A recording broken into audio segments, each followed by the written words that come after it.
मेरे लिए शॉकिंग चीजें, मेरे यहाँ पे नंबर सामने आ रहे हैं मेरे, कि टाटा कंपनी 365 बिलियन डॉलर के का उनको की कंपनी है, जबकि मेरे वतन अजीज का टोटल साल का बजट ही 348 बिलियन है। तो एक कंपनी का बजट जो है वो मेरे वतन अजीज से ज्यादा है, लेकिन हम नफरतों में फिर भी अभी वहीं के वहीं हैं। हम लर्न नहीं करना चाहते, हम जंग करना चाहते हैं। ये फिलॉसफी चेंज करनी होगी, सोच बदलने की, सोच बदलो, पाकिस्तान बदलो। लेकिन भारत की तरक्की का सबसे बड़ा सीक्रेट, भारत का सबसे बड़ा weapon, guaranteed Indian institute of technology और इंडियन इंस्टीट्यूट ऑफ मैनेजमेंट। ये सिर्फ और सिर्फ भारत की तरक्की का सीक्रेट, ये दो इंस्टीट्यूशन है जिन्होंने एक एक इंडस्ट्रियल फाइनेंशियल रेवोल्यूशन लेकर आ गया है, ना सिर्फ भारत के लिए बल्कि पूरी दुनिया के लिए। अब वो डायस्पोरा बन के नहीं जा रहे, टेक्नोक्रेट बन के जा रहे हैं। मैं समझता हूं, आई विश, मेरी ख्वाहिश है कि मैं पाकिस्तान में भी इसी तरह के किसी इंस्टीट्यूट की बुनियाद रख सकूं, पाकिस्तान इंस्टीट्यूट ऑफ टेक्नोलॉजी और पाकिस्तान इंस्टीट्यूट ऑफ मैनेजमेंट। मेरे ये जहन, आपने मुझे कहा है कि मोदी साहब ने 2035 में स्पेस स्टेशन, जो पहले हम कई दफा डिस्कस कर चुके हैं, उसका उन्होंने बुनियाद रख दी है। यहाँ पे ये बताना जरूरी होगा, मैं जिस मुल्क में बैठा हूं 109 स्पेस स्टार्टअप्स का की बुनियाद है यहाँ, और प्राइवेट सेक्टर है, प्राइवेट सेक्टर। मैं अल्गोरिथम जिस तरह मैं शायद प्रोनाउंस, जिसकी बेस पे आज हर चीज हो रही है। आप फोन के पास बैठ के किसी चीज का नाम लेते हैं, 10 मिनट के बाद आपके फोन के ऊपर उसकी ऐड आ जाती है। आप उन सारी चीजों को छोड़ के उस तरफ मूव होने से आज आप ये बिलीव करते हैं कि पीटीआई के बक्सों में फरिश्तों ने वोट डाल दिए, और वो फॉरेन ग्रेजुएट है।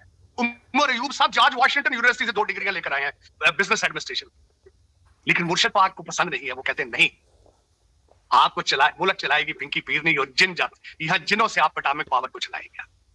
और खुदादा नाजिस मुल्क पे तरस करो यार, तरस करो। 250 मिलियन लोगों पे तरस करो यार। दुनिया जिस डायरेक्शन पे जा रही है, आप जा रहे हो उनको लेके गजा की जंग की तरफ लेके जा रहे हो। अब ये दौर नहीं है, आज लोग जंगे नहीं करते, जंगे भी अब ड्रोन से हो रही हैं, अनमैड ड्रोन चला रहे हैं जंगे। खुदा के लिए लोगों को मैथ और इंग्लिश पढ़ने दो, खुद तो जॉर्ज वाशिंगटन से पढ़ के आते हो, और अब भी तुम्हारे बच्चे बाहर पढ़ रहे हैं। ये जिस कौम को तबाही की तरफ ले जाना चाहते हो, इसको भी सुख का सांस ले रहे हैं। 2 नेशन थ्योरी थी, मैं आज जिस मुल्क में बैठा हूं मानता हूं 2 नेशन थ्योरी थी। आपने कहा था भी इस मुल्क के साथ हमारा गुजारा नहीं है, लेकिन अब उसी पे चलते रहना।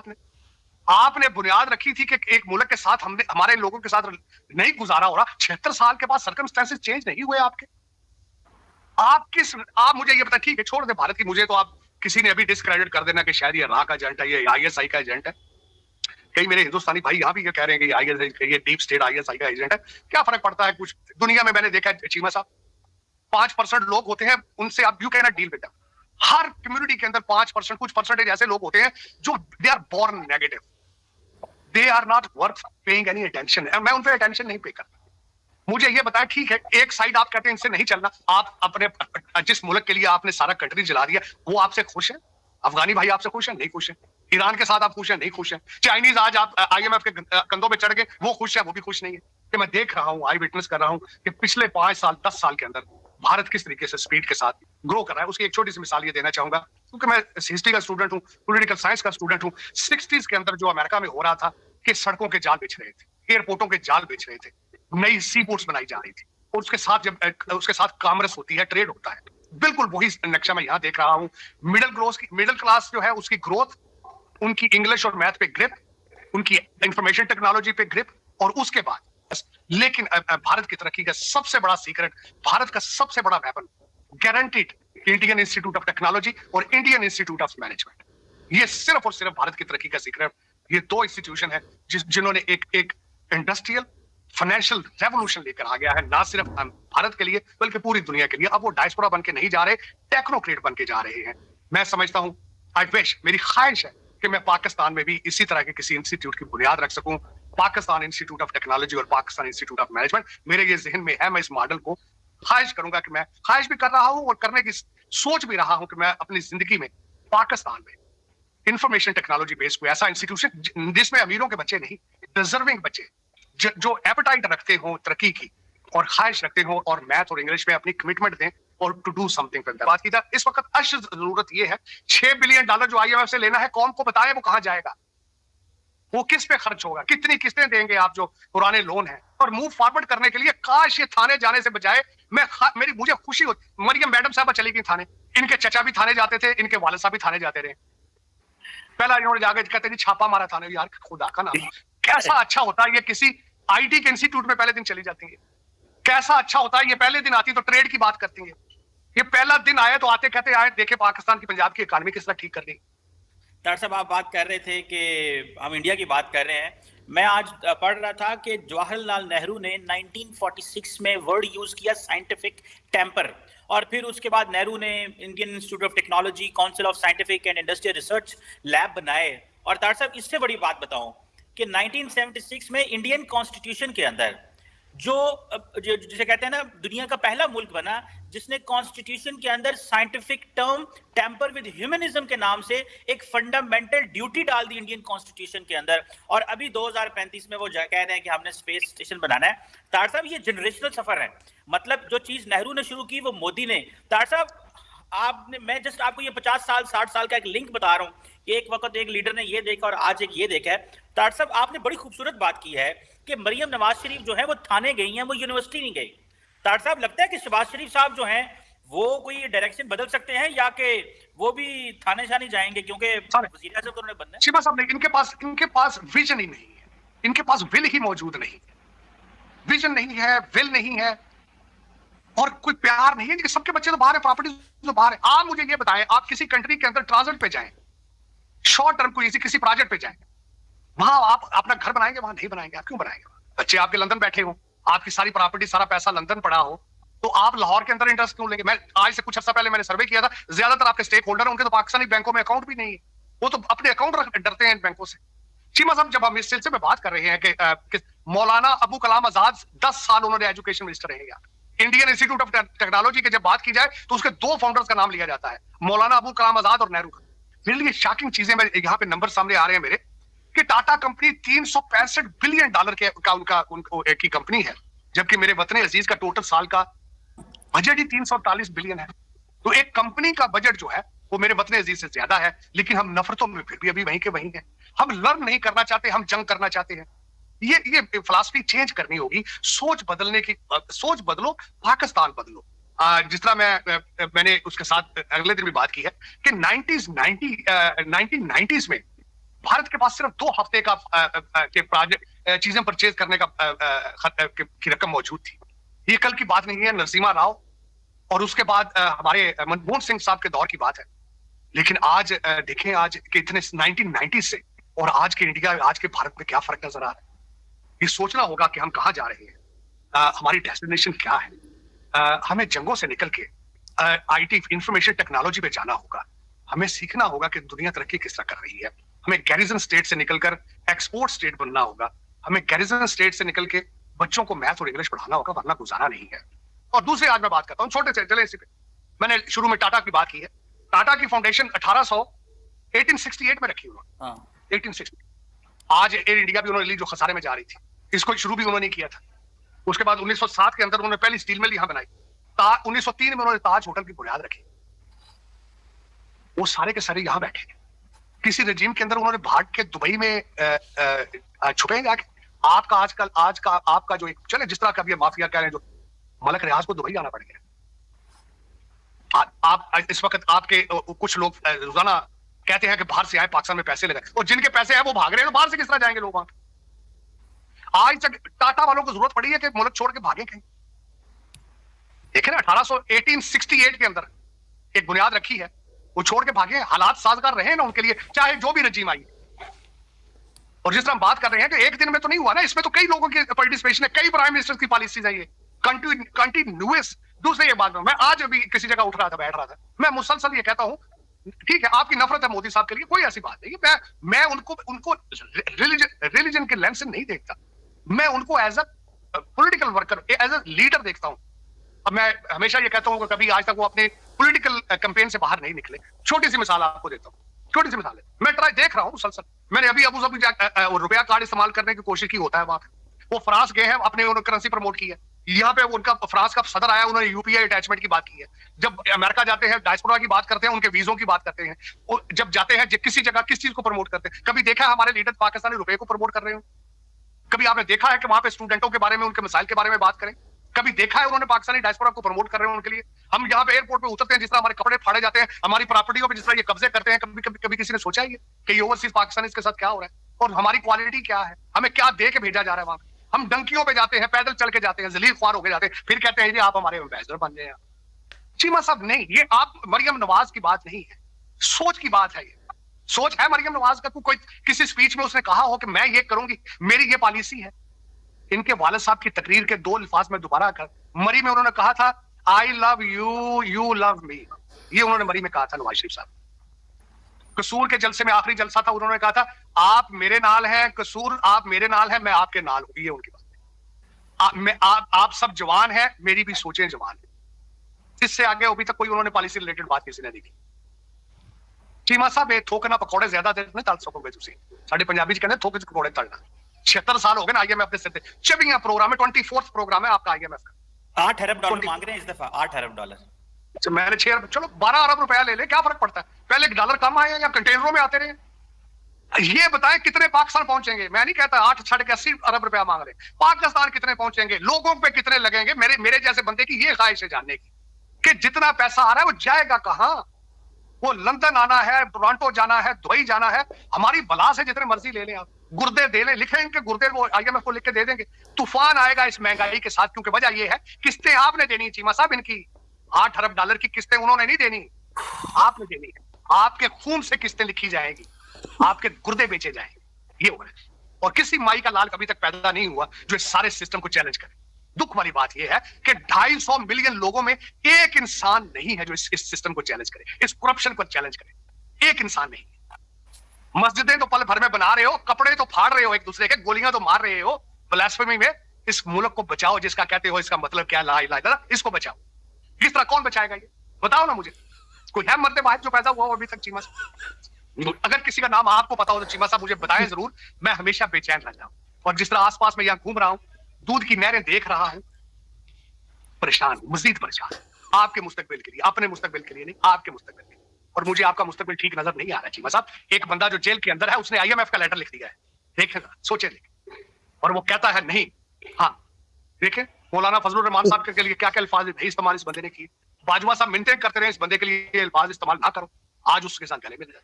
इनको कहता है चोर है, उनके साथ मिल रहा है। एमक्यूएम को पहले कहता रहा लुटेरे हैं, फिर उनके साथ मिलकर हुकूमत बना ली। एक कहता ये डाकू है गुजरात का, आज वो सदर है इसकी पार्टी का। कोई मुझे तो समझ से बाहर है चीमा साहब, क्या है ये? और वो कहते हैं मुर्शद है, वो मुर्शद है, वो अब ताबीज देता है, फूंके मारेगा, फूंके मरवानी है, और क्या करना है? फूंकों से मुल्क नहीं चलते चीमा साहब। सोचने वाली बात है। इन बच्चों को इजाजत दो इंग्लिश और मैथ सीखे, इनको इजाजत दे दो। इनको कोई यार इसके ऊपर कोई फतवा नहीं है, ये काफरों की, ये काफरों की जबानें नहीं है। प्लीज इनको पढ़ लो, प्लीज इनको इंग्लिश पढ़ाओ, इनको मैथ पढ़ाओ। खुदा का मैं तुम्हारी मिन्नतें करता हूँ, आगे चलने की कोशिश करो। गाड़ी अगली स्क्रीन को देख के चलाई जाती है, पिछले शीशे से देख के गाड़ी नहीं चलती। पता नहीं फिर किस तरह ये आपके लोग क्या चाहते हैं इस मुल्क के साथ।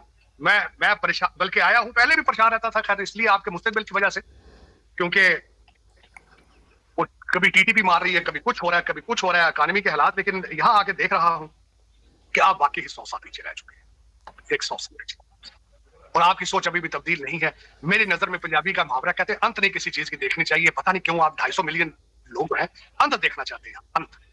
आप इस चीज का आखिर देखना चाहते हैं। मैं अभी भी आपकी मिन्नत करूंगा, प्लीज कोशिश करो, कोशिश करो, यूटर्न ले लो, तालीम की तरफ जाओ, तालीम की तरफ। सही कह रहे हैं तारड़ साहब आप। ये बात जो है कि यूटर्न ले लें और तालीम की तरफ जाएं, साइंस एंड टेक्नोलॉजी और मैथमेटिक्स सीखें। तारड़ साहब एज ए आप पाकिस्तानी हैं और जितनी दर्द महसूस कर रहे हैं, जारी बात है जब अमेरिका देखते हैं, पाकिस्तान को देखते हैं, भारत आप एक्सपीरियंस कर रहे हैं प्रॉपरली, आप अपने दोबारा चौथी दफ़ा आके, तो जारी बात है परेशानी होती है, तकलीफ होती है देख के कि आप, वो कहते हैं ना, जैसे कहते हैं मादरे मिलत के जो कपड़े हैं वो फाड़े जा रहे हैं 75 साल से। आई होप वो जो आप लफ्ज़ बोलते हैं कोई मर्द मुजाहिद आए और हमें वो रास्ता बताए। आई होप कि वो मर्द मुजाहिद कहीं लुके होना कि गली महल्ले के या किसी बिल्डिंग के बड़े होना है, तो उसको कहीं बाहर निकलते हैं। दोस्तों जो टाटा कंपनी है ना, जो भारत की 1860s में कुछ में बनी थी, वो स्टैब्लिशमेंट हुई थी। टाटा कंपनी जो थी, जो मतलब कि अभी भी है, मतलब कि बहुत ज़्यादा बिजनेस कर रही है भारत के अंदर। उसकी जो वो क्या बोलते हैं वैल्यूएशन है ना जो टाटा कंपनी की, वो क्या बोलते हैं 446 बिलियन डॉलर की हो चुकी है। 446 बिलियन डॉलर की, मतलब कि इतनी हाई पे जा चुकी है। अब इतनी तो पाकिस्तान की जीडीपी भी नहीं रही भाई साहब, इतनी तो पाकिस्तान की जीडीपी भी नहीं है जितनी टाटा की वैल्यूएशन हो गई है। मतलब कि इतनी वैल्यूएशन है ये टाटा कंपनी की, जो भाई साहब क्या क्या चीज़ें बनाती है, टाटा स्टील्स से लेके सारे फूड प्रोडक्ट भी बनाती है और बहुत सारी चीज़ें टेक्नोलॉजी में भी है। तो भाई बहुत ज़्यादा है, टाटा ग्रुप तो बहुत आगे है भाई साहब, पाकिस्तान की जीडीपी से भी आगे निकल गई, तो भाई साहब पाकिस्तान के लिए तो ये तो डूब के मर जाने की बात है। लेकिन भाई साहब क्या कर सकते हैं, जब साइंसदान भारत आया था तो बता रहा है कि 109 स्टार्टअप्स हैं पाकिस्तान क्या भारत के अंदर, और प्राइवेट सेक्टर है जो कि फ्लरिश कर रहा है, मतलब कि मोदी गवर्नमेंट में बहुत ज़्यादा, मतलब और यूनिकॉर्न्स बनवा रही है, और मतलब कि जो एक बिलियन डॉलर के यूनिकॉर्न्स होते हैं ना, कंपनी स्टार्टअप्स होते हैं, एक बिलियंस के बनवा रही है, और मतलब लोन भी दे रही है गवर्नमेंट। तो ये बहुत अच्छी बात है भारत के लिए। और डेवलपमेंट हो रही है भारत के अंदर, मतलब कि बहुत ज़्यादा डेवलपमेंट हो रही है, मतलब कि इतने इतने मतलब कितने किलोमीटर रोड बने जा रहे हैं, मतलब ठीक है, रोड पे रोड बने जा रहे हैं, जो बॉर्डर पे भी रोड बन रहे हैं, मतलब बॉर्डर रोड ऑर्गेनाइजेशन है जो, वहाँ पे भी डेवलपमेंट हो रही है बॉर्डर एरिया पे, जो कि बहुत ज़रूरी है, बॉर्डर एरिया पे तो बहुत ज़्यादा ज़रूरी है। एक बॉर्डर रोड ऑर्गेनाइजेशन है जिसे हाल ही में बनाया गया था, तो उसको ना वो बहुत अच्छे काम कर रही है, मतलब कि जो चाइना इंडिया का बॉर्डर है ना, वहाँ पे बहुत ज़्यादा डेवलपमेंट की गई है, पाकिस्तान इंडिया बॉर्डर पर भी बहुत ज़्यादा डेवलपमेंट की गई है। तो ये बहुत अच्छी बात है भारत के लिए, भारत की एक्सटर्नल सिक्योरिटी के लिए बहुत ज़्यादा अच्छी चीज़ हुई है। बाकी पाकिस्तान ने फिर से 25वां 26वां ये क्या बोलते हैं बेल आउट पैकेज लिया है, पाकिस्तान ने प्लान बनवाया है आईएमएफ से, मतलब इतना लोन लेगा, 25वीं बार पाकिस्तान आईएमएफ के पास गया है कटोरा लेकर, कुछ घेर दो, एड नहीं दे सकते, फंड नहीं दे सकते, तो मतलब ये तो कम से कम लोन ही दे दो, चाहे कितनी भी दर पे दो, कितनी भी ब्याज पे दो, मतलब ये पाकिस्तान के लिए तो बहुत बुरी बात है कि मतलब कि वो लोन ही लोन लिए जा रहे हैं अपने देश के लिए, मतलब कि कब लोन से निकलेंगे, कब ये जान छुड़ाएंगे आईएमएफ से। आईएमएफ पाकिस्तानियों के गुर्दे तक लिख लेता है भाई, गुर्दे तक लिख लेता है भाई, लिटरली गुर्दे लिख लेता है। मतलब कि पाकिस्तान में जो बच्चा पैदा होता है ना, तो मतलब कि वो कर्जा लेके पैदा हो रहा है, लाखों रुपए का उस पर कर्जा है, मतलब कि इतना बुरा हाल है पाकिस्तान के अंदर। मतलब फिर उसके बाद भाई जब ये लोन लेते हैं, लोन ले लिया चलो, वो लोन पाकिस्तान के अंदर डेवलपमेंट में लग भी रहा है, डेवलपमेंट में लग रहा है, मतलब मुल्क बचाने के लिए लोन ले रहे हो, ठीक है, वो लोन कहाँ जा रहा है ये भी तो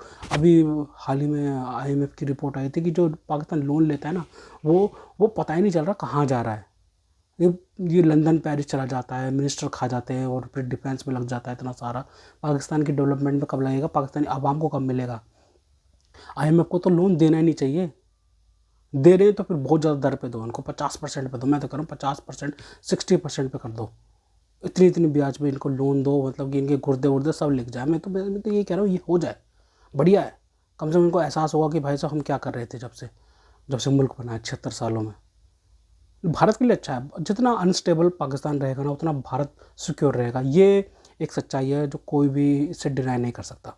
भारत के जो फॉरेन रिजर्व्स हैं, जो भारत की परचेजिंग कैपेसिटी है इंपोर्ट कराने की किसी भी देश से, ठीक है, तो भारत के फॉरेन रिजर्व्स 600 बिलियन डॉलर के पार पहुंच चुके हैं, और भारत की जो इकोनॉमी है 8.2% की दर से ग्रो कर रही है, जो कि भारत के लिए बहुत अच्छी बात है। भारत की इकोनॉमी चौथे नंबर की इकोनॉमी बन चुकी है पूरे विश्व में, 4 ट्रिलियन से भी ऊपर जा चुकी है, मतलब ये बहुत अच्छी बात है भारत के लिए, बहुत अच्छी बात है, मतलब कि ये बहुत ही ज़्यादा अच्छी बात है।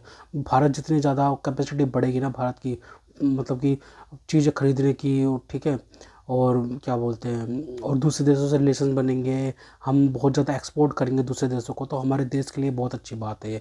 कोई भी पेंडेमिक वगैरह आता है, जैसे कोविड आया था, तो उसमें भारतीय गवर्नमेंट ने कितना सारा सपोर्ट किया था हमारे लोगों को, अगर वो काम पे भी नहीं जा पा रहे थे तो तब भी भारत ने बैठ के खिलाया है उन सबको, ये बात एकदम रिकॉर्डेड है, न्यूज़ में है, सब कुछ है, हमने खुद आंखों से देखा है कि भारत ने कैसे इतना इतना अनाज भाई साहब, इतना अनाज राशन मुफ्त में बांटा है, जो बहुत ज़्यादा गरीब तबका है, मतलब बिल्कुल ही उनको तो बांटा है, चल वो तो जो कमा सकते थे वो तो चलो ऑनलाइन काम वगैरह करके जो भी था वो कमा रहे थे, उनके पास तो पैसा था, दूसरे लोग जो अमीर लोग हैं, लेकिन जो गरीब लोग थे उनको तो बैठा के खिलाया है, राशन दिया है मुफ्त में, कितने महीनों तक वो काम पे नहीं गए, ये बहुत अच्छी बात थी भारत के लिए। खैर वो तो एक बीमारी चली थी पूरे विश्व के लिए, बहुत ज़्यादा खतरा था, ऐसा नहीं होना चाहिए था, लेकिन अब क्या कर सकते हैं यार, बहुत कुछ चीज़ें अनबिलीवेबल हो जाती है दुनिया में, जो पता नहीं चलता ये क्या हो गया।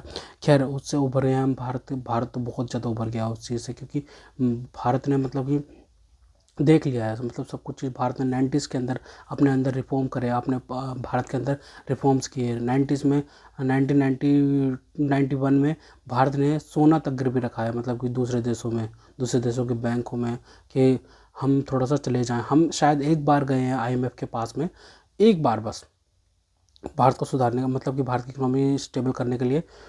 उसके बाद से हमें कभी जाना नहीं पड़ा। हम कभी, भारत एकदम सिक्योर है। भारत के लोगों के गुर्दे IMF वर्ल्ड बैंक में नहीं लिखे हुए हैं, ये बहुत अच्छी बात है भारत के लिए। और भारत में रह रहे हो, इस चीज़ पे गर्व करो, गर्व करना चाहिए हमें। तो दोस्तों, अगर आपको हमारी ये वीडियो पसंद आई हो तो कम से कम व्हाट्सएप पर जरूर शेयर कीजिएगा। साथ साथ चैनल को सब्सक्राइब करके हमारा मनोबल जरूर बढ़ाएगा, ताकि हम आपके लिए ऐसी मनोरंजन वीडियोस बनाते रहें।